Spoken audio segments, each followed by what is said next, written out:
Welcome, everyone, to the Win Now podcast, hosted by Deborah Byrd, founder and CEO of Plug and Play SM. I am so excited for today's show, so let's go. And then myself, Todd Bookspan, founder of Win by Noon. AI is not only making work faster, but now it's able to make the average more abundant. This makes it easier to raise the floor, but not necessarily the ceiling.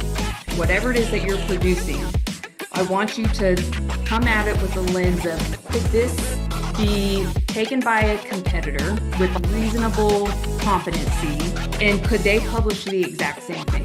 If so, then you need a clearer point of view, a clearer perspective. Are you ready to escape the middle? I'm Todd Bookspan, and this is the Win Now podcast. We're super excited to hear, along with my co-host, Deborah Byrd. What's up, Deborah Byrd? Hello, happy mid-July. I can't wait to dive into today's conversation because I'm still riding the hype after the Ford event. It was so good. It's always so good. I love that. And you and I just spent way too much time just chatting about it before we jumped in here to record. And I love the fact that you've prepared your top 7 lessons from the Forward event, and their theme was escape the middle.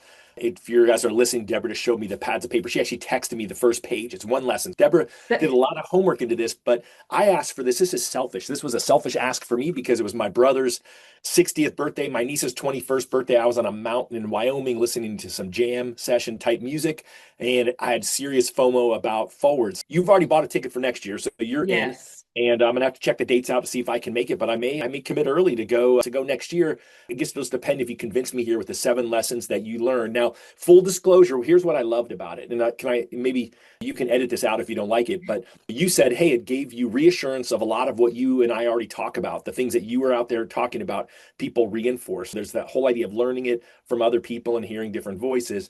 And then you said it's just so much more dynamic to be there and learn in person. And the whole IRL in real life, I think, is a really important theme, where it's one thing to sit and watch a video. It's another thing to be around 1,000 other people that all have the energy, enthusiasm, and learn it and how it soaks in differently.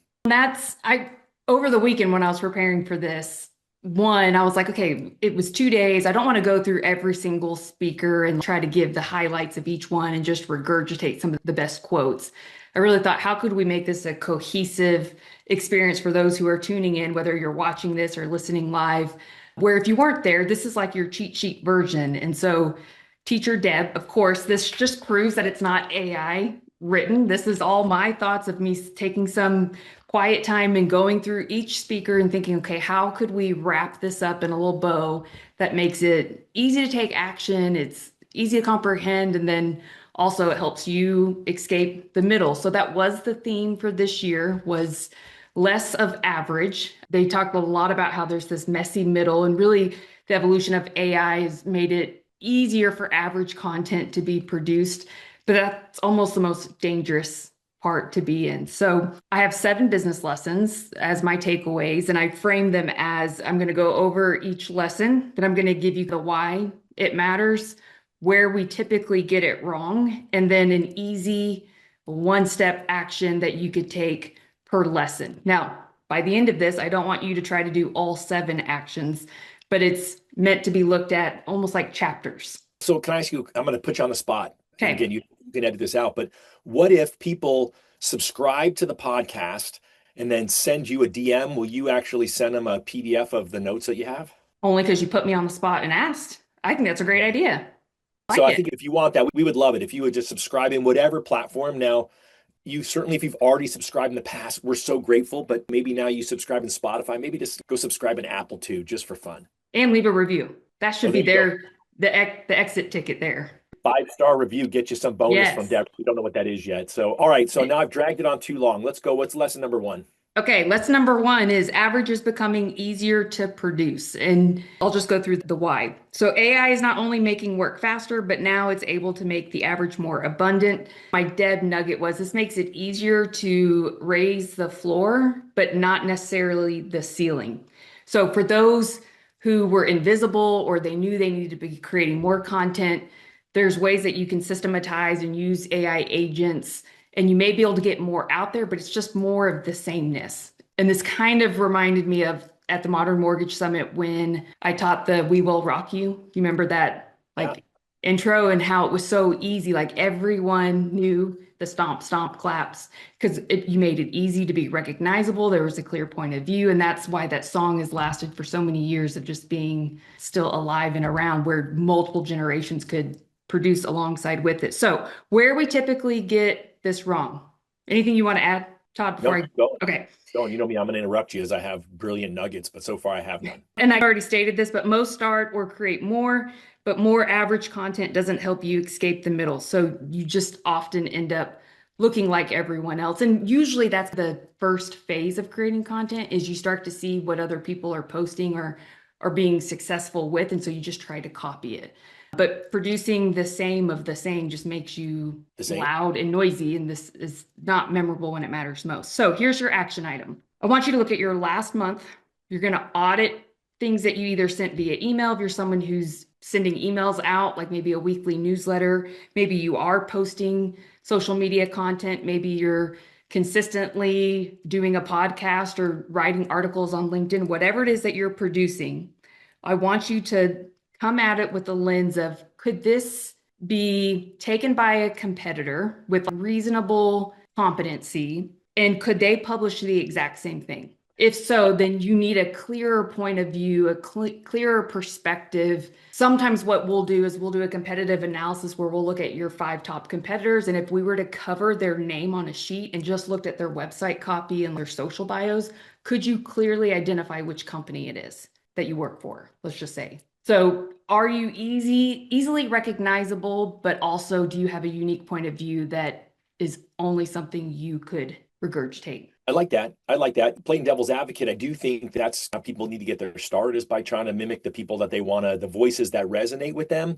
But I agree with you. At some point, you have to be willing to go beyond that and be different, show your difference. So that way people actually are like, oh, now you sound different. Now I'm going to watch you, versus, oh, let me just go see what the other person who sounds just like you said. And I think too, we often start with just creating the content. And that's what I was in reflection after the first day. I was like, okay, the natural evolution of this when you are creating content is you don't start with who am I and what do I want to be known for? Where then that's your filter from every piece of content that goes out, whether it is through email or podcast or through social. Does this reinforce the single thing that I want to be known for? If it doesn't, then it ends up being noise, or worse, it confuses the algorithm. And so a lot of where social for the people who want to be known for a lot of different things. Yes. I'm the jack of all trades. Yes. So you likely need separate channels for that. Now, there's a way to have a cohesive underlining like productivity and focus and wanting to help people reach their potential, whatever that means to them. That could be applied through businesses, through a team leadership perspective, through sales individuals, through personal life. So that's an easy theme that you could anchor in across all those audiences. But even those, let's say, who are a loan officer who runs a team, but you also are trying to recruit. So you have production business with your consumers, with agent partners, and then recruits. It can feel like you're speaking to 3 different audiences. So how do you create a cohesive message that could attract all 3 without having to run 3 separate accounts? So the easy button to that is that you either help provide clarity or confidence and help people achieve success, whether it's through home ownership or through producing at a high level or through growing their, I'm thinking of the agent partner one, being their conversion partner with their clients. Something that is a cohesive anchor. That was a little messy right there on the spot, but you can do a similar message of like clarity and confidence, and then you can bookend it with fill in the blank that is still tailored around the same idea. Different stories that are each of those pillars, but with the same theme. Yes. And you would do like a 70-20-10 approach. So like 70% of the content is going to be your main book of business. 20% would be maybe your partners. And then 10% would be the attraction for recruiting. I love it. I love it. All right. Number 2. Okay. Number 2, the lesson is charisma is a business skill, not a personality type. This was Vanessa Van Edwards. Have you heard her speak? She's been on the Diary of the CEO. Okay. She's fantastic. A lot of what she talks about is communication skills, how to have charisma, how to be memorable, how to be attractive.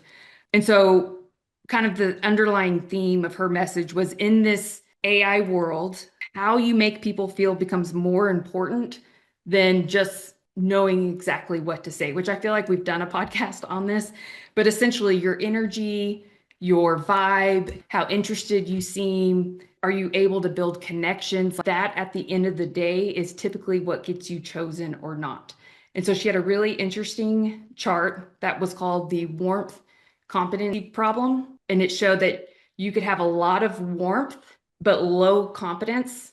And you're likable, but you're not quite trustworthy enough where you're being chosen. And then you have the opposite where that can be true, where you are maybe not as warm and friendly, but you're extremely knowledgeable. And so the challenge with that is you're respected, but you're not easy to approach. So you miss more opportunities because of that lack of warmth. So she said, what we typically get wrong is we usually over-index in one of those areas. We either try to be too warm and fuzzy and friendly, and we don't show enough of the competency. And so we're not getting chosen, or we focus so much on peacocking and trying to be the expert that we lose sight on, have we stopped for a second to think about the other person and what they are going through in their world, what they could be experiencing before we just regurgitate a bunch of facts. So what's your take? How do we take action on this one? Okay, so the action is, and I feel like I've given this before, but if you record a 2-minute video over something that you feel like you know really well and that you can explain quick enough in a 2-minute segment that is something you do on repeat, you're going to rewatch it. And the first time you rewatch it, you're going to remove the sound and you're just going to watch the visuals. Do you come across warm, interested, eye contact? The second time you watch it, you're then going to remove the audio. Okay. So no visual, then no audio. Did I say that in reverse? You said that in reverse, but that's all right. Okay. So watch the first time, no visual. Watch it. First time is only sound. No, first time is only visual, no sound. Second time is only sound, no visual. And it doesn't matter on those orders. You just want to watch one where you can't see yourself. You can only hear, and you're going to listen for your tonality, curiosity. Do you speak really fast? Do you speak really slow? Is there warmth in the tone? So those are the key things that we want you to pay attention to when you're just listening. And then vice versa, if you're just watching yourself without the audio, looking at your nonverbal communication skills. So then the third way that you're going to watch it, and this is where the order is important, is then you're going to combine all of them, just watch it normally. And you're just going to start to notice the differences that you pick out that we typically are blind at seeing because we, A, either don't watch our game film afterwards, or 2, we never separate them. So Todd, our next podcast, I want each of us to do that. I can't wait.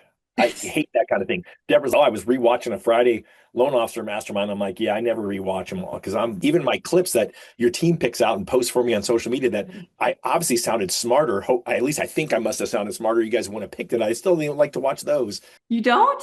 You're one of those that are very critical. Oh, so you just, even when you do your shred it post, you just record and go? I record and go. It's really rare I re-record. That's great. Watch, but I probably would learn a lot. So I'm going to totally do this. Thank you.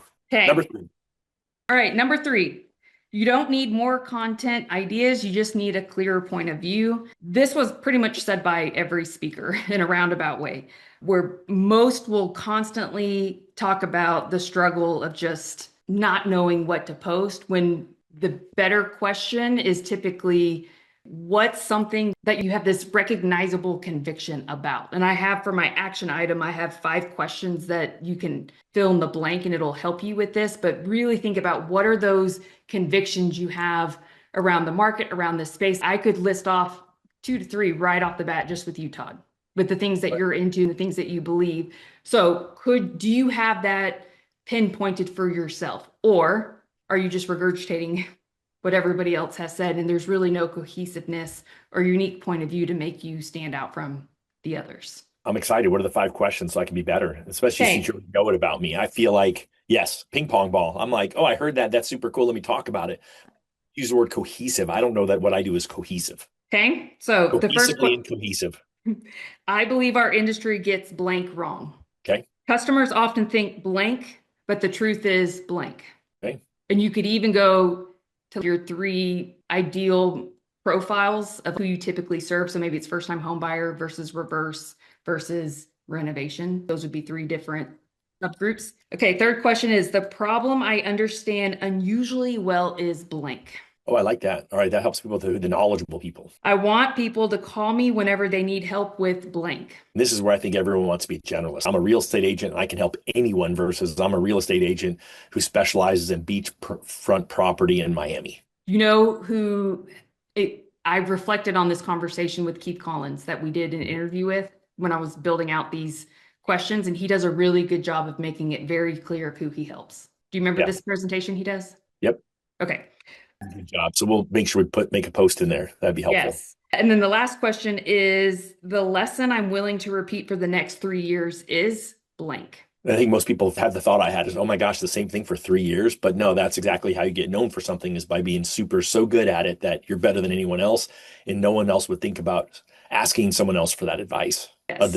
So I put my little Deb nuggets next to this, and I put, this means you need to uncover, or you need to go deep with yourself on what do you believe? What do you want to be known for? But then also the third one is, how do you turn that into a position that the market can actually understand so that it's recognizably you and only you? That makes sense? Yeah, that totally makes sense. I think it's harder to do unless you really just step back and think through it. I think a lot of times what I realize is that we've talked about thinking time before. I just don't think people actually spend the time to actually just be quiet and spend the time to go through these ideas in depth, right? Because we just go, oh, on the surface, I serve, this is who I serve. Or people get wrong that you need a 20% down payment if they're talking about first-time home buyers in the mortgage or real estate space. And we don't really think through, is there something better we could do in the bottom line for, kind of what's our essence of how we want to help these folks? And I think that's a great challenge and a great opportunity. So some of the notes of under the why section for this same lesson, and I promise I'll get to the next one, is brands people remember are the ones that they can easily explain what the problem is or their ability to understand of the problem, how they see the market, what they believe the challenge is, what they believe or care about. And then Ryan Leake, which if you're not following Ryan Leake, he was probably my favorite speaker last year too. He essentially was like, we're always communicating. And whatever you're discussing is a signal of what it is that you care about.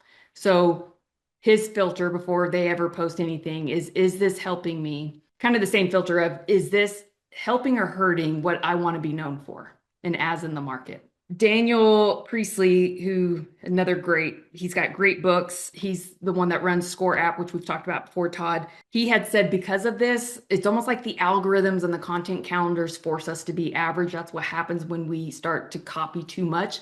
But he said people aren't willing to get less views, less likes to get in front of the right audience, that it's no longer social media and it's no longer interest media, which is a lot of what Gary Vee talks about. It's the semantic media where it's the right message will go in front of the right people, which means your pool of people is going to be far fewer, but it's going to be higher intent. So you have to be willing to give the trade where he called posting is essentially the same as the old days when you would wait for your phone to ring. But he said instead, people just post and they want to see how many new followers they got or how many more likes, when the algorithms, what they do is they go to work to push, as long as it's clear and you're consistently talking about the same things, its job is to go find people who would be interested in that. It's not meant to be viral in the sense that you could post something funny that a lot of people see, but you're never going to be remembered. So he said, this is still a business at the end of the day. And he's like, that's why if you ever follow him or even Gary Vee or any of the people who are on stages, they don't really post a lot about their personal lives because they use it for a business tool. Now they still have warmth and they reveal and build a community by speaking about things that they're building or challenges. But they're like, we don't use this for vanity metrics or to have friends. It's truly to help position over time the thing that we want to be known for. And the other interesting stat he shared was people see you for the first time after they've seen you 11 times. So the whole thought of, oh, I've said this a million times, I don't want to say the same thing. He's like, nobody saw it. They're not going to remember because they have to see you 11 times to actually see you the first time. Got to pay attention is what you're saying. Yes. And don't be worried about posting the same thing too much. So I was thinking about my Miami beach. I specialize in listing homes that are multi-million dollars in the beach. That might actually get more views just because people want to see how the rich and famous live. But if I'm a real estate agent and I specialize in manufactured homes in rural fill in the blank of the state, that's not as sexy. But if I get known as the person who helps people buy those manufactured homes, then I can actually be the expert that when someone's looking for a manufactured home, that they come and find me. Yes, exactly. You're So getting it it. doesn't have to be sexy. It just has to be your target audience. There's a guy named Kevin Kelly. He was the editor or publisher of Wired magazine. He's got an article. Just look up Kevin Kelly, 1,000 fans, and he talks about that all the time. You just need 1,000 fans, and you can be super successful at whatever it is, as long as you're the person in that space. And so I think that's a great reminder. Okay, so lesson 4, I'm going to go quick on because we've pretty much already talked about it, but it's the safest place in the market is the middle and is also the most dangerous. It typically feels safe because it avoids the strong choices. Looking at even our world with real estate agents and loan officers, a lot of us have the same value proposition. We help people build wealth through real estate. You start to hear people just regurgitate what the top producers typically say. And the challenge is if you don't have a meaningful reason for people to choose you over someone else, then we force people to choose based off what they can measure, which is typically rate or price or commission fee or et cetera, because there's nothing else that gives them any reason to choose you. So he talks about creating a premium service or experience so that it's impossible to be mistaken or replaced by someone else who could give a similar outcome. Yeah, I was listening to the Alex Hermosi, and he said, whatever you think you can charge at a 0 or 2. And he said, you know what? You can actually serve those high people, serve a few high people at a high cost, because ultimately you can only serve so many people if it's a labor intensive thing. And then once you have that, then you can actually come up with a price that's lower for everybody else. It was just an interesting philosophy on how to come up with a price. And he had other things, but I won't take us totally off topic here. What's our action plan on this one? Ask your last 3 closings. Why did you choose us over all your other options? And sometimes that can help reveal the very thing that should or maybe is your unique value proposition that you're unaware of because you're just regurgitating what someone else has projected. Love that. Love that. Number 5. Okay, number 5, build a marketing playground, not a funnel. So this was largely from Daniel Priestley, and it's going through the old way of just one path where we would force people down this path that was like awareness, consideration before they make decision, and it was just this one way. Think of a playground where you have a slide, a seesaw, swings, monkey bars. Instead of trying to come up with, say, 6 different post ideas for the month, make anchored around one idea with 6 different experiences of how they could start to build trust and relationship with you in multiple journeys. So for example, having long form, short form, and then lead form, which is essentially podcast, webinars, live events, short form video, long form video, articles. These are all the different components that are in your playground or ecosystem based off of one idea. That is, I love that idea. I think that that's Okay. that's really huge because I think people don't want to feel forced. So I love the playground idea. Yes. I'm gonna have to unpack that one a little bit more. All right, let's talk through action plans out there and He, create that. Or he said, give people multiple ways to experience your thinking, expertise, personality, proof, or community. So the typical format that works best is short form that goes to long form, that goes to lead form. But the short form includes things like the short form video, or maybe a graphic post, or a story post that is interactive. The long form is not just long form video, but that's where you have your webinars, your podcast, your live events. And then lead forms are like your guides, your lead magnets, your online calculators added to an email newsletter, those types of things. Your action is choose one idea for the month, which, side note, this is what Plug and Play does for the perfect repeatable month. We have one theme idea and we build the playground every single month. And so it says choose one idea a month and build an ecosystem around it, not 6 ideas. So whether it's first time homebuyer, maybe it's the buy before you sell, maybe it's helping your in-laws move closer to family because whatever reason going on in their world, pick one pillar and then create webinar, live event, article, short form content, long form content. You get it? Are we good? I get it. That's great. Okay. And I got to give you the plug because you guys really do this. Every month you send out, here's the monthly calendar. And then every week you send out a text with all the things. And so Yeah. if you're like overwhelmed when you hear all this, then that maybe is a reason to reach out to Plug and Play SM, Deb and her team and figure out how they can help you achieve this faster, right? Be Yes. ways to give people the shortcut to get there. We literally do 9 different database one-to-many emails for all the different segments. It's a lot. Okay. Number 6 is the lesson is use AI to build capacity, not just to manufacture personality. I really liked this one.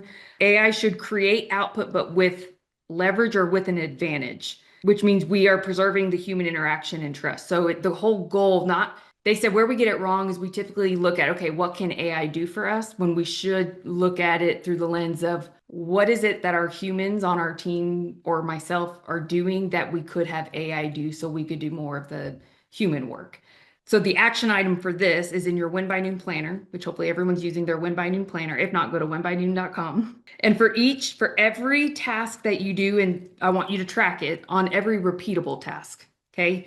And then you're going to mark next to each one, was this human judgment required? Was it AI assisted? Was it something that you automated? Was it something that you ended up delegating?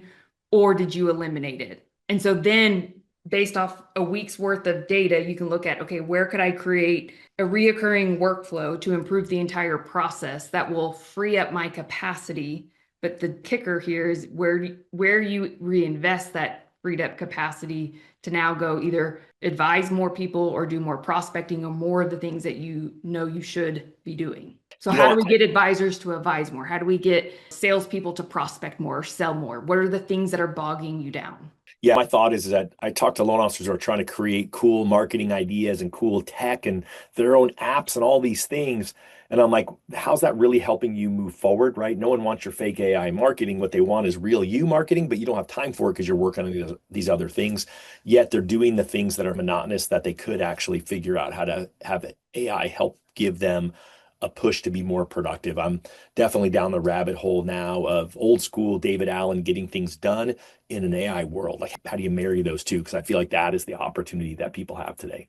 Something that just reminded me of that I don't have in here, but they all said was the quickest way to deplete your brand equity and brand wealth that you're building is to use AI as AI avatars where they're seeing a flood of content and it really waters down your voice, which is what attracted people to you in the first place. It is destroying brands, not only brand trust, but also just, again, the equity that took so long for a lot of people to build. A good example that was referenced was if Gary Vee started to do this, it's very clear on Gary's point of view, the things that he's into. He's not wishy-washy or lukewarm on anything. He's either hot or cold. But the moment you make him an AI bot just to try to get speed to production or distribution, there's other ways to leverage AI and systems for that, but don't let it replace the youest you that only you can be. Yeah, no, I love that. I love that. All right, we're wrapping up number 7. Okay, number 7, to put a bow on kind of the theme of the event, was that connection is the advantage that compounds everything else. And I put the why for this one is you can have all the right things, the right positioning, the right content, efficient systems, better AI, but people will choose based on whether they believe you understand them, you care about the outcome, you can guide them safely, you are telling the truth, and you remain present when it's difficult. The wrong approach is we typically think, how could I explain this better?